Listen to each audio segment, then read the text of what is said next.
मैं देवेंद्र पटेल पिछले कई वर्षों से शिक्षण कार्य में संलग्न हूँ। अनेक परेशानियों के चलते कई बार विद्यार्थी अध्यापकों के समक्ष शिक्षा लेने के लिए उपस्थित नहीं हो पाते हैं।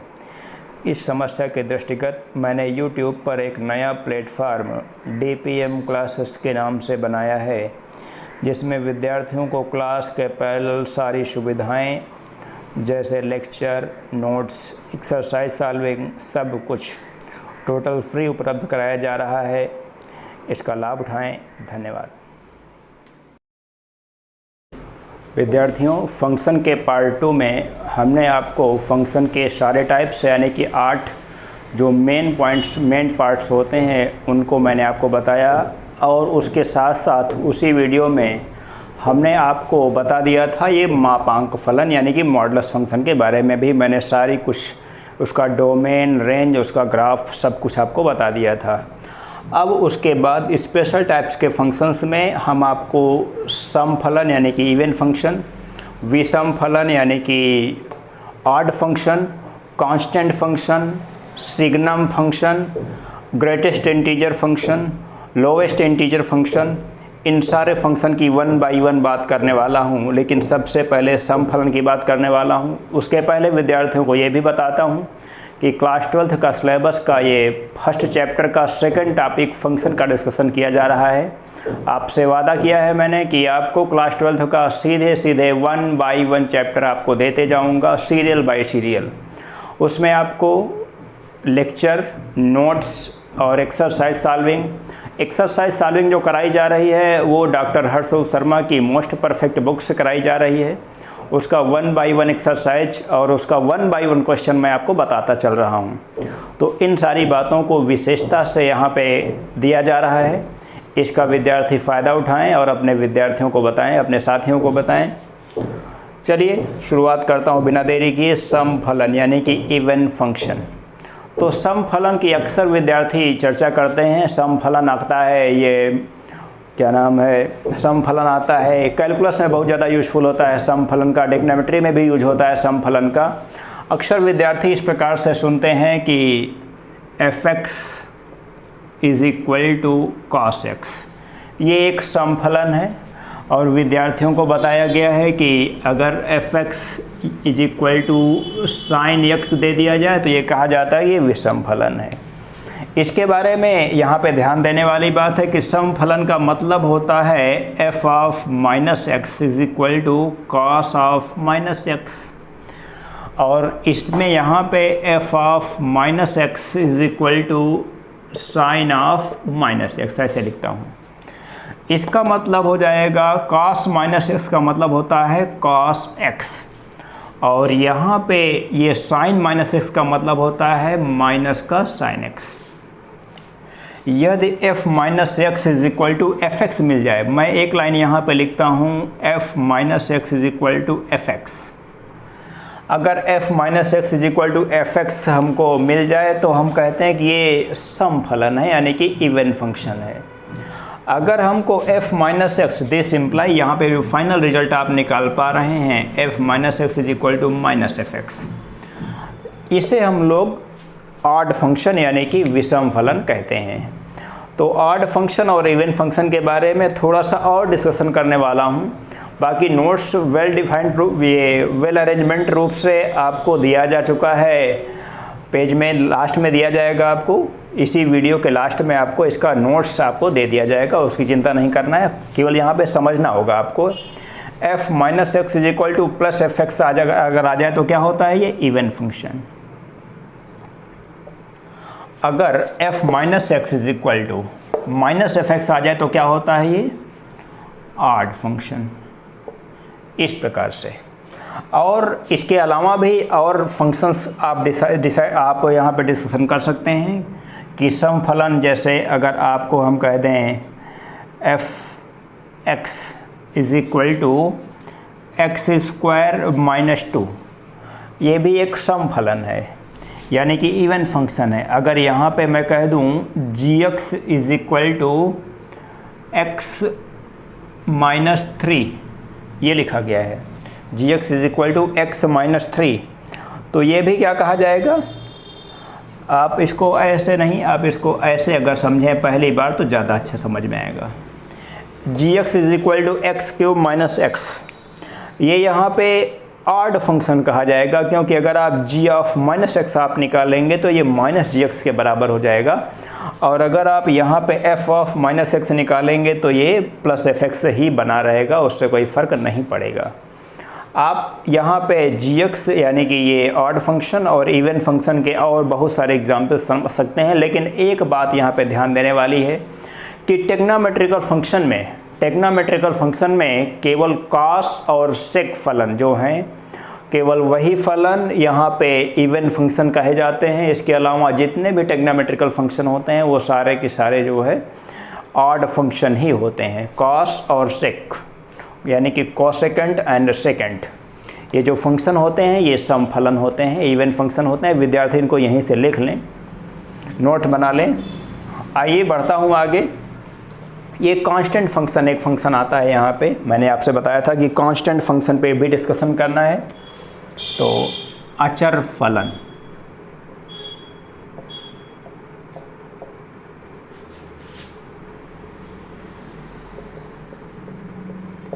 कांस्टेंट फंक्शन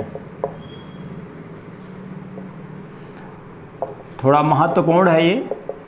कई बार विद्यार्थी जो है कि कांस्टेंट हमेशा जगह जगह पे यूज़ करते रहते हैं, लेकिन कांस्टेंट फंक्शन के बारे में उचित जानकारी नहीं रहती है, तो इसको भी यहाँ पे जानकारी रखना आपके लिए आवश्यक होगा।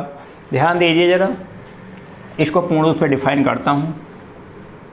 यदि एक दिया गया फलन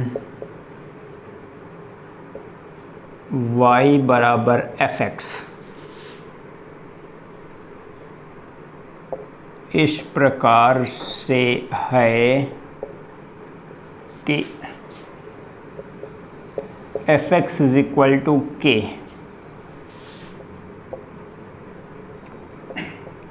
तो इसे अचर फलन कहते हैं। इसे अचर फलन यानी कि कांस्टेंट फंक्शन कहते हैं। आप जरा समझने का प्रयास करें, fx इज इक्वल टू के का मतलब यहाँ पे क्या है। यहाँ पे आप जानते हैं y is equal to f x is equal to k है, यानी कि y is equal to k है। इसी को हम लोग fx भी नाम दे रखे हैं। तो f1 की वैल्यू क्या हो जाएगी, अगर x इज इक्वल टू 1 रखेंगे तो f1 की वैल्यू क्या हो जाएगी, वो k हो जाएगी। f2 की वैल्यू क्या हो जाएगी, वो भी k हो जाएगी। यानी कि यहाँ पर डोमेन में कोई भी रियल नंबर सब्स्टिट्यूट करें, लेकिन कोडोमेन में कोई बदलाव नहीं होता है। अगर आप इसका फिगर बनाना चाहें तो फिगर बहुत आसान है। यहाँ पे ये फिगर आ रहा है आपके लिए, आप समझने का प्रयास करें।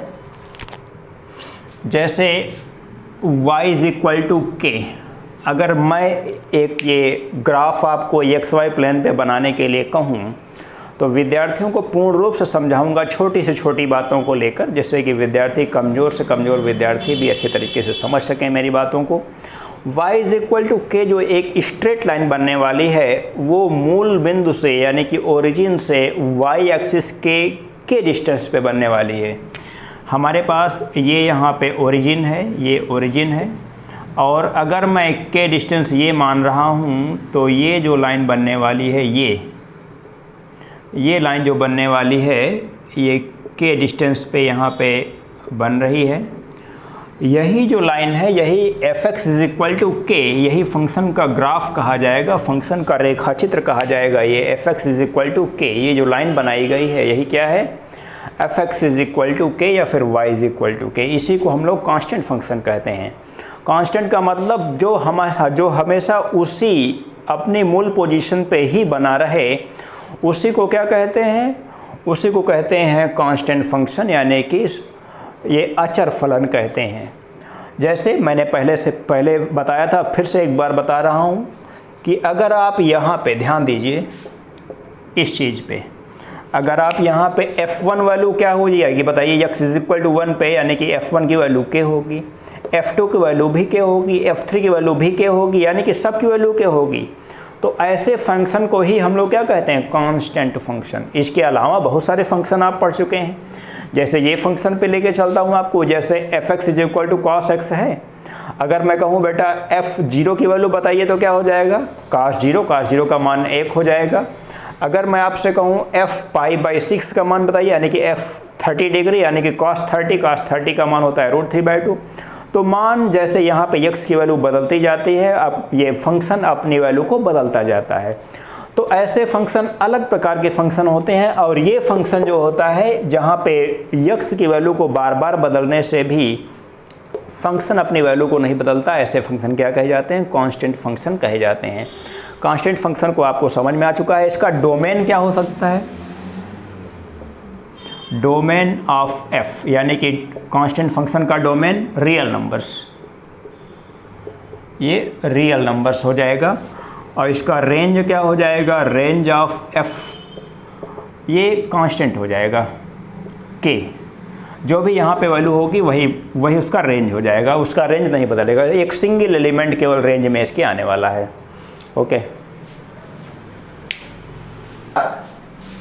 अगला फंक्शन मैं आपको बताने वाला हूँ चिन्ह फलन, यानी कि सिग्नम फंक्शन। यहाँ पे कई बार आपको किताबों में केवल सिग्नम हिंदी में भी लिखा मिलता है, लेकिन वास्तविक हिंदी जो सिग्नम फंक्शन की है वो चिन्ह फलन है। तो विद्यार्थी इस चीज़ को भी जानकारी में रखें अपनी। आइए शुरू करता हूँ। सिग्नम फंक्शन को पहले डिफाइन करूँगा, उसके बाद तब इसका फिगर, उसका डोमेन और रेंज, सारी बातों को 1 बाय 1 चर्चा करता हूँ। यहाँ पे चिन्ह फलन यानी कि सिग्नम फंक्शन, यदि y बराबर fx एक दिया गया फलन इस प्रकार से है कि fx = mod of x upon x,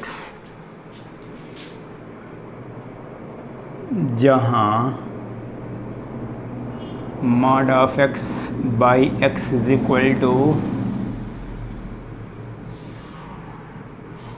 1 यदि x ग्रेटर दैन 0, यदि x = 0, -1 यदि x लेस दैन 0। ये सिग्नम फंक्शन यहाँ पे 3 कंडीशन पे ब्रेक हो रहा है। x ग्रेटर दैन 0, यानी कि अगर इसकी वैल्यू x जो लिया गया है, अगर इसकी वैल्यू को हम 1 से बड़ा ले रहे हैं, 0 से बड़ा ले रहे हैं, तो हमेशा ये वैल्यू क्या देने वाला है, 1 देने वाला है। मैं इसको पूर्ण रूप से समझाऊंगा भी लिख के यहाँ पे। अगर आप वैल्यू 0 से छोटा यानी कि निगेटिव वैल्यू ले रहे हैं, तो हमेशा ये वैल्यू क्या देगा, यहाँ पे -1 यानी कि -1 वैल्यू देगा ये। और ये वैल्यू हमेशा, ये अगर x = 0 लेंगे तो यहाँ पे अनडिफाइन का केस बनेगा, लेकिन फंक्शन को डिफाइन किया गया है कि ये x = 0 पे हमेशा 0 वैल्यू देने वाला है। यानी कि जो चिन्ह फलन है, सिग्नम फंक्शन है, वो हमेशा कितनी वैल्यू देने वाला है, केवल और केवल 3 वैल्यूज देने वाला है यहाँ पे, 1, 0 एंड -1। तो इसे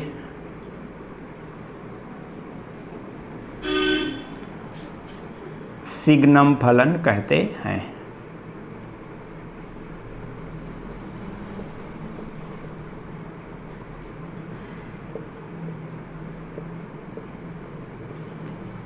इसे सिग्नम फलन हम कहते हैं। अब इसका बात आती है इसके डोमेन, रेंज और ग्राफ की। तो यहाँ पर अगर मैं कहूँ इसका डोमेन ऑफ f, यानी कि इस फंक्शन का डोमेन क्या हो जाएगा, तो पूरा रियल नंबर्स, पूरा रियल नंबर्स इसका डोमेन हो जाएगा। इसका रेंज क्या हो जाएगा, रेंज ऑफ f = -1, 0, 1, किसी भी क्रम में लिख सकते हैं, क्रम का कोई मतलब यहाँ पे नहीं होता है, आप जानते हैं। रेंज में केवल और केवल 3 एलिमेंट ही आएंगे, -1, 0 और +1। ये सिग्नम फंक्शन का रेंज होता है। इसके बाद बात करूंगा सिग्नम फंक्शन का ग्राफ कैसे बनता है। इसका ग्राफ बहुत ही स्पेशल होता है, आप ज़रा समझने का प्रयास करें। मैं यहीं पे जगह छोटी सी कम पड़ रही है लेकिन यहीं पे बताता हूँ, आप ध्यान दें। ये x एक्सिस है, ये y एक्सिस है और यहाँ पे ओरिजिन आपको दिखाया गया है, ये निगेटिव x शो कर रहा है या फिर x डैश, यहाँ पे माइनस का y एक्सिस शो किया जा रहा है। इस प्रकार से हो गया। अब यहाँ पे अगर मैं वैल्यू सोचिए, अगर x इज इक्वल टू 1 रखूँगा, ध्यान दीजिए, अगर x इज इक्वल टू 1, चलिए एक काम करता हूँ, यहाँ पे टेबल बना के आपको सिखाता हूँ तो ज़्यादा बेहतर आप सीखेंगे।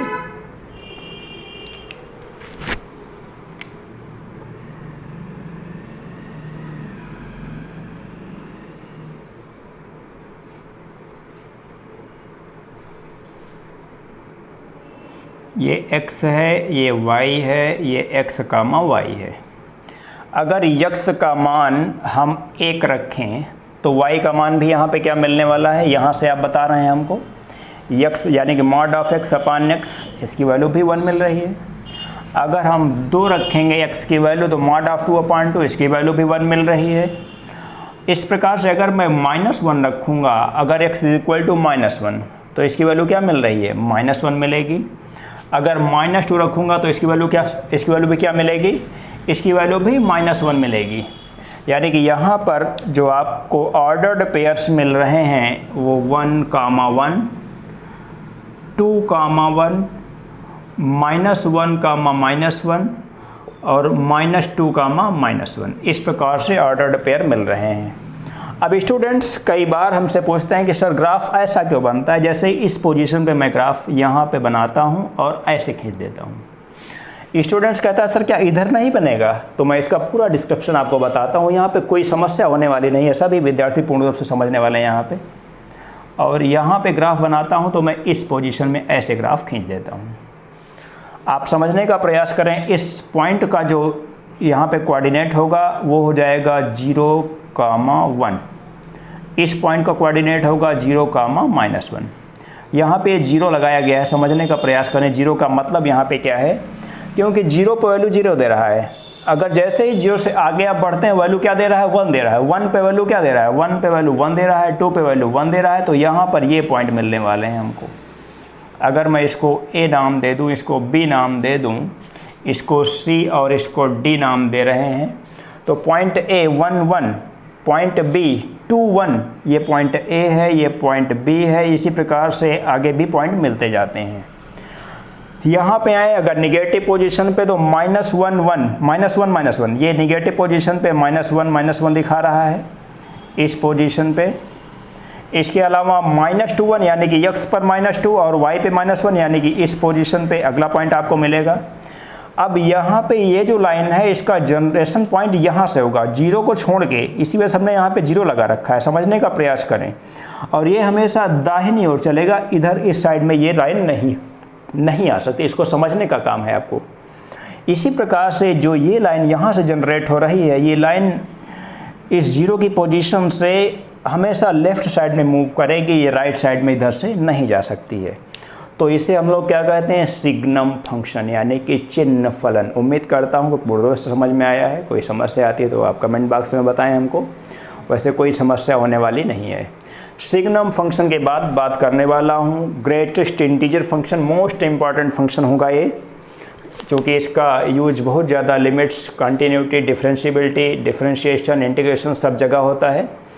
और यहाँ से लेके एनडीए एयरफोर्स तक और आईआईटी जेईई मेन तक के लिए बहुत ज़्यादा यूजफुल होता है ये।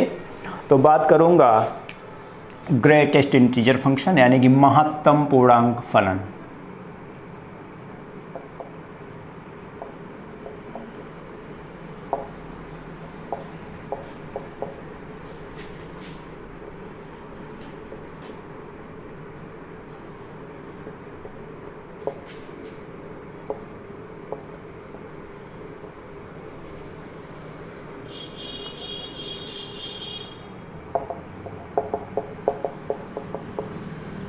ये आपके सामने महत्तम पूर्णांक फलन, जरा समझने का प्रयास करें। सबसे पहले इसमें भी हम आपको पूर्ण रूप से डिफिनीशन यहाँ पे लिखवाऊंगा, उसके बाद तब फिर 1 बाय 1 चीज़ों को यहाँ पे क्लियर करने वाला हूँ। विद्यार्थी तब तक इसको नोट करें। यदि y is equal to f x एक दिया गया फलन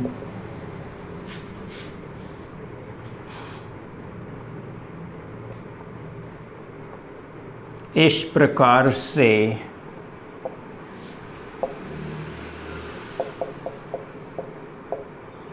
परिभाषित है कि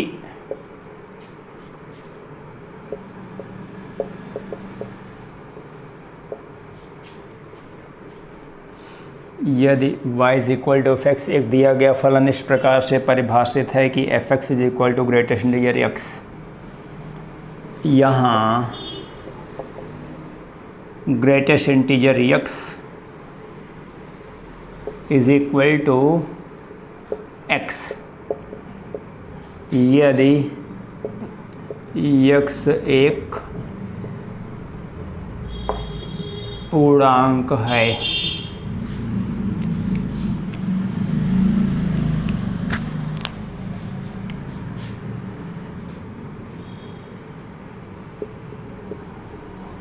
x से छोटा एक पूर्णांक यदि x एक पूर्णांक नहीं है। ऐसे लिखा गया है। इसको दो प्रकार से डिफाइंड किया जाता है।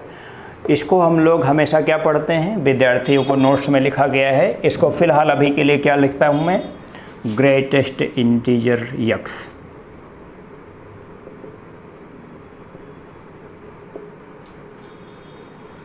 इसको ग्रेटेस्ट इंटीजर x पढ़ा जाता है। ग्रेटेस्ट इंटीजर x का मान x होता है यदि x एक पूर्णांक है। ये x से छोटा एक पूर्णांक, इस चीज़ को अंडरलाइन करना होगा हमें यहाँ पे। x से छोटा एक पूर्णांक यदि x एक पूर्णांक नहीं है, तो इसको ज़रा हम यहाँ पे इस फंक्शन को वैल्यूएट करते हैं, यानी कि ये वैल्यू कैसे देने वाला है समझने का प्रयास करें। पूर्णांक अगर है, जैसे ग्रेटेस्ट इंटीजर 1 की वैल्यू क्या दे रहा है, 1 दे रहा है। ग्रेटेस्ट इंटीजर 2 की वैल्यू क्या दे रहा है, 2 दे रहा है। अगर ग्रेटेस्ट इंटीजर -3 देगा। 0 भी एक इंटीजर होता है, यानी कि पूर्णांक होता है। अगर दो ग्रेटेस्ट इंटीजर 0 की वैल्यू भी क्या हो जाएगी, 0 हो जाएगी।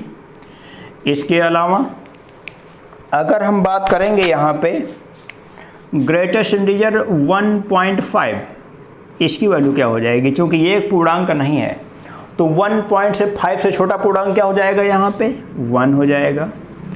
स्टूडेंट्स को और ज़्यादा बेहतर समझाने के लिए मैं यहाँ पे नंबर लाइन को ड्रा करता हूँ, क्योंकि कई बार स्टूडेंट्स थोड़ा सा गड़बड़ी कर देते हैं यहाँ पे समझने में। उसको छोटा पूर्णांक और बड़ा पूर्णांक के बारे में गलतियाँ हो जाती हैं स्टूडेंट्स से, तो इस समस्या को भी यहाँ पे दूर करने वाला हूँ। ज़रा समझने का प्रयास करें। ये माइनस इनफाइनाइट है, ये प्लस इनफाइनाइट है।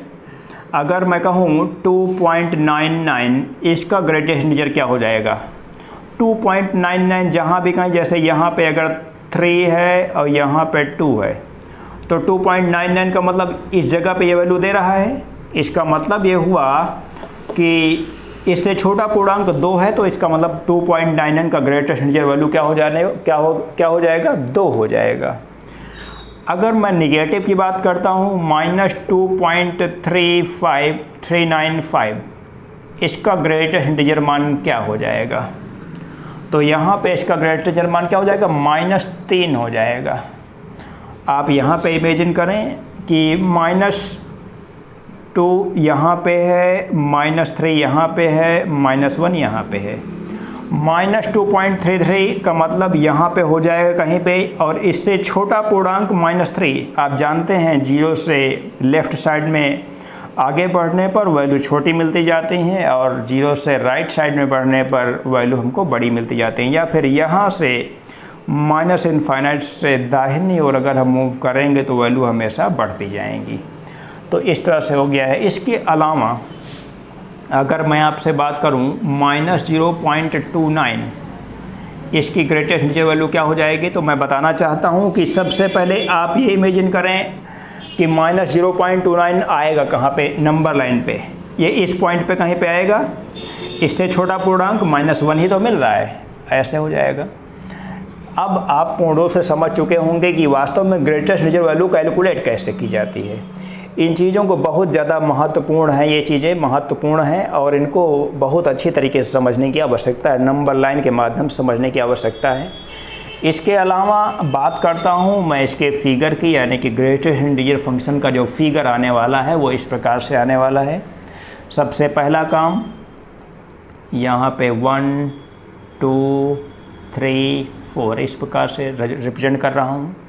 यहाँ पे भी 1 2 3 इस प्रकार से रिप्रेजेंट कर रहा हूँ। यहाँ पे -1 -2 -3, यहाँ पे भी -1 -2 -3 इस प्रकार से हो जाएगा। ये ओरिजिन है ही, आप इसको जानते हैं। अब समझने का प्रयास करें, जो वैल्यूज़ हमको यहाँ पे मिलने वाली हैं कि 0 पर ग्रेटेस्ट इंटीजर वैल्यू 0 मिलने वाली है। 0 से बड़े जो भी मान होंगे उनका मान हमेशा क्या मिलेगा? उनकी वैल्यू हमेशा 0 पे मिलेगी, यानी कि इस प्रकार से 1 से छोटे मानों के लिए हमेशा वैल्यू क्या मिलेगी? 0 मिलेगी। इसके बाद 1 से बड़े जितने भी वैल्यू यहाँ पे ले जाएंगे, यक्स के मान ले जाएंगे, उनका सब का ग्रेटेस्ट इंटीजर वैल्यू क्या मिलेगी? हमको 1 मिलेगी। यानी कि इसको रिप्रेजेंट करने के लिए ये तरीका है। ऐसे आधा 0 हम लोग यहाँ पे मिटा देते हैं, ऐसे इस पोजीशन में। ये बिल्कुल सही पोजीशन है ग्राफ की। आधा ग्राफ आधा 0 इस वजह से यहाँ पे मिटाया जा रहा है क्योंकि आप जानते हैं कि 2 पे 2 रिजल्ट मिलता है और 2 से छोटे जितने भी मान होते हैं उनका सबका ग्रेटेस्ट इंटीजर मान कहाँ पे आता है? 1 पे आ जाता है। इसी प्रकार से अगर हम आगे बढ़ते हैं तो ये वैल्यू यहाँ पे हमारा रिजल्ट दे रही है ऐसे आधा 0, और ये वैल्यू यहाँ पे अपना रिजल्ट दे रही है। इसी प्रकार से अगर मैं नेगेटिव पोजीशन में बढ़ता हूँ तो 0 पे 0 दे देता है, -1 यानी कि 0 से छोटी संख्याओं के लिए हमेशा ग्रेटेस्ट इंटीजर मान क्या हो जाता है?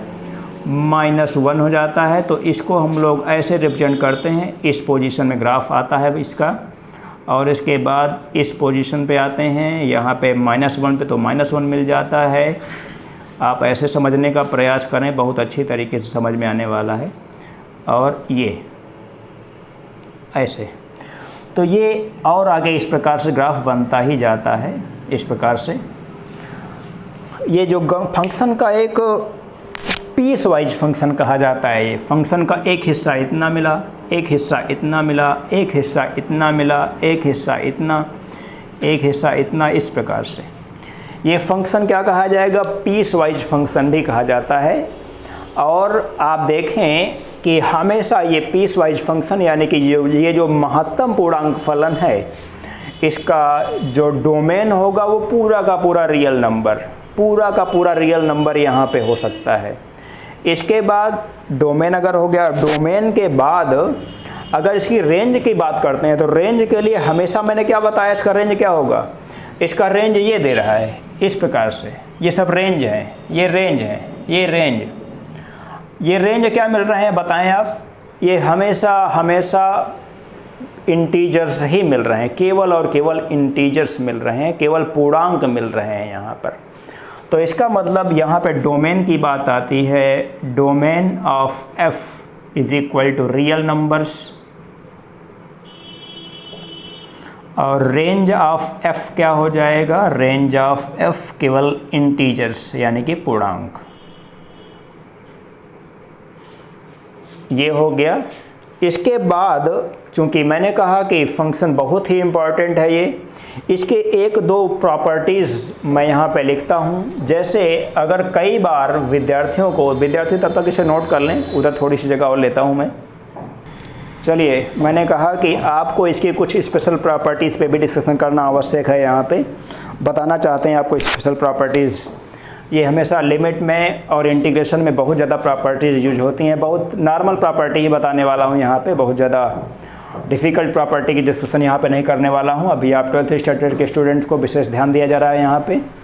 तो ध्यान दीजिए, जैसे अगर a एक इंटीजर है तो ग्रेटेस्ट इंटीजर a की वैल्यू a हो जाएगी। यदि a एक क्या है, इंटीजर है यानी कि पूर्णांक है, तो a का ग्रेटेस्ट इंटीजर मान क्या हो जाएगा, स्वयं a हो जाएगा। इसके अलावा a प्लस h और a माइनस h, इसको ध्यान में रखना है।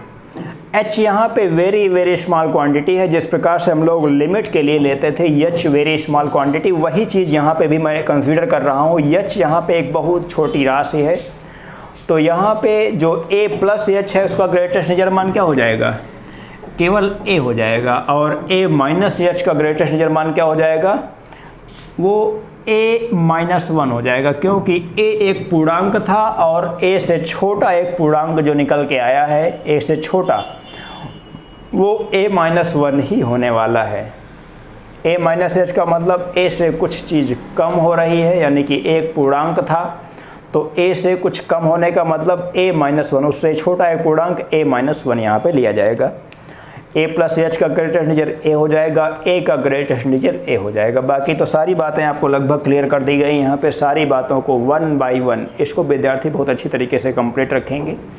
इसके बाद हम इसको नोट कर लें बहुत अच्छी तरीके से। इसके बाद बात करेंगे हम लोग यहाँ पे लघुत्तम पूर्णांक फलन की, यानी कि smallest integer function.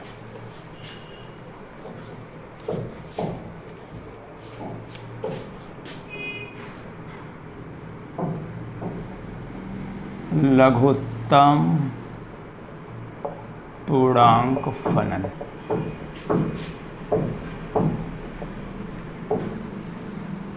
Smallest integer function.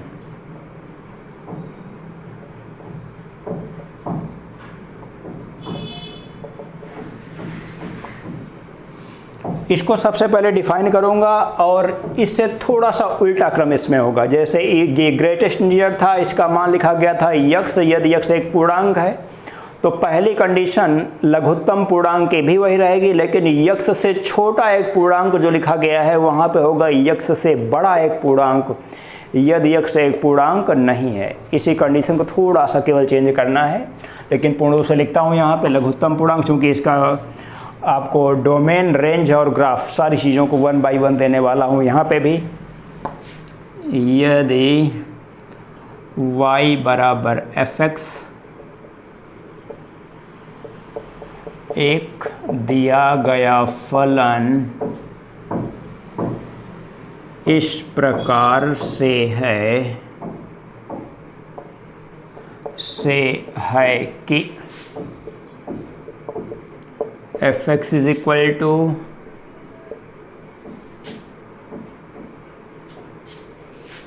इसे लघुत्तम पूर्णांक फलन, इसे लघुत्तम पूर्णांक फलन पढ़ते हैं।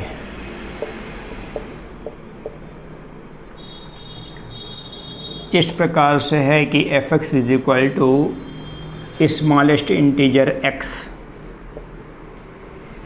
और smallest integer x is equal to, यहाँ पे मैंने कहा दो प्रकार से फंक्शन को डिफाइन किया गया है। x यदि x एक पूर्णांक है,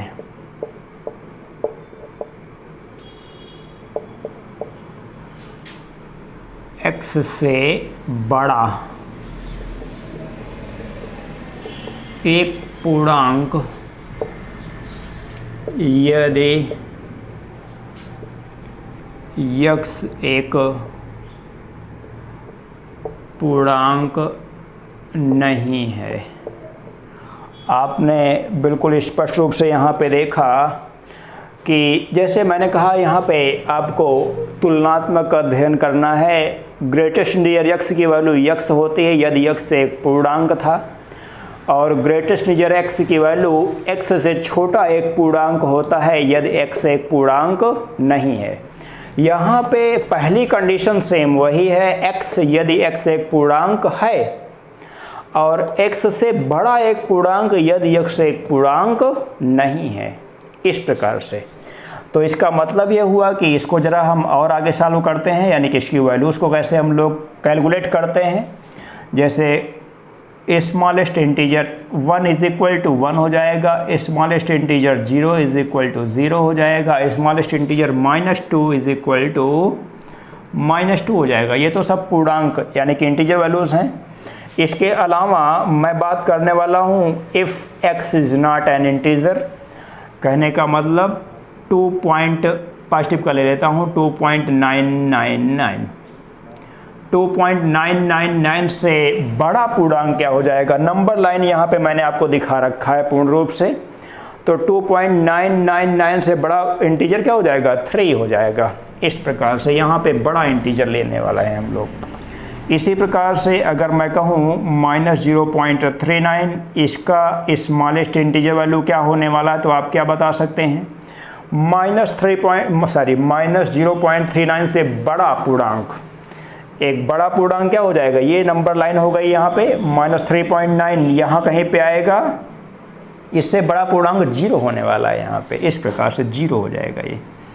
तो विद्यार्थी यहाँ पे इन चीज़ों को नोट करें और तब तक के लिए ग्राफ बनाते हैं, जो ग्राफ पे थोड़ा सा अंतर है। ग्राफ को यहीं पे मैं थोड़ा सा डिफरेंस कर देने वाला हूँ यहीं पे ग्राफ में। पूर्ण रूप से ग्राफ आपको समझने आने वाला है, कोई समस्या नहीं होने वाली है आपको। और उसके पहले आपको बताता हूँ इसका डोमेन क्या हो जाने वाला है, डोमेन ऑफ f।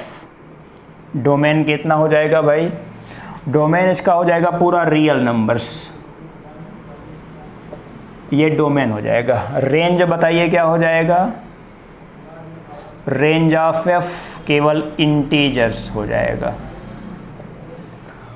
बात आती है इसके यहाँ पे लघुत्तम पूर्णांक फलन यानी कि स्मॉलेस्ट इंटीजर फंक्शन के ग्राफ की। जैसे अभी आपने उसका ग्राफ देखा ही है, यहाँ पे जो है कि समझने वाली बात होगी कि 0 पे वैल्यू 0 मिलने वाली है। 0 से बड़ी जो भी वैल्यू होंगी, 0 से बड़े जो भी मान होंगे, उनका सब का मान कहाँ पे मिलने वाला है, उनका सब का मान 1 पर मिलने वाला है। यानी कि इस प्रकार से यहाँ पे 0 लगाएंगे। 1 से बड़े जो भी वैल्यूज़ हैं उनका ग्रेटेस्ट इंटीजर वैल्यू कहाँ पे मिलने वाला है, उनका ग्रेटेस्ट इंटीजर वैल्यू हमेशा मिलने वाला है कहाँ पे, ये आधा 0 यहाँ पे कट करने वाले हैं हम लोग, 2 पे मिलने वाला है। इस प्रकार से आगे भी इस पोजीशन पे जैसे यहाँ पे 0 लगाने वाले हैं, यहाँ पे 2 को छोड़ के 2 का ग्रेटेस्ट इंटीजर मान 2 हो जाएगा, 2 पे आधा 0 कट होने वाला है और 2 से बड़े जो भी मान होंगे उनका सब का ग्रेटेस्ट इंटीजर मान 3 पे आने वाला है। इसी प्रकार से इस पोजीशन में भी 0 से छोटे जो भी मान होंगे, 0 से छोटे जो भी मान होंगे उनका ग्रेटेस्ट इंटीजर मान हमेशा क्या हो जाएगा, यानी कि 1 से इधर हमेशा इनका ग्रेटेस्ट इंटीजर मान इस प्रकार से इस पोजीशन पे आने वाला है। यानी कि जैसे अगर आपको बताना चाहते हैं कि 0 से बड़ा ग्रेटेस्ट इंटीजर मान इस प्रकार से आने वाला है और ये 0 यहाँ पे कट होने वाला है इस पोजीशन पे, फटाफट इस पे भी 0 इधर से कट होने वाला है ऐसे इस पोजीशन पे। अब पूर्ण रूप से विद्यार्थी समझ सकते हैं, कोई समस्या होने वाली यहाँ पे नहीं है कि 0 से छोटे -1 तक की संख्याओं का ग्रेटेस्ट इंटीजर मान क्या होने वाला है, यहाँ पे बड़ा होने वाला है, यानी कि 0 पे आने वाला है। इसी प्रकार से -1 से बड़े और 2 से छोटी संख्याओं का ग्रेटेस्ट इंटीजर मान कहाँ पे आने वाला है, -1 पे आने वाला, जो कि यहाँ पर संख्याएं बड़ी होती हैं। इस प्रकार से डोमेन, रेंज और कोडोमेन, इसका ग्राफ, ये भी पीस वाइज फंक्शन कहा जाता है। जब हम लोग कॉन्टीन्यूटी की बात करेंगे तो ये फंक्शन डिसकॉन्टीन्यूअस कहा जाएगा यहाँ पे। ओके, इन सारी चीज़ों को विद्यार्थी नोट करें।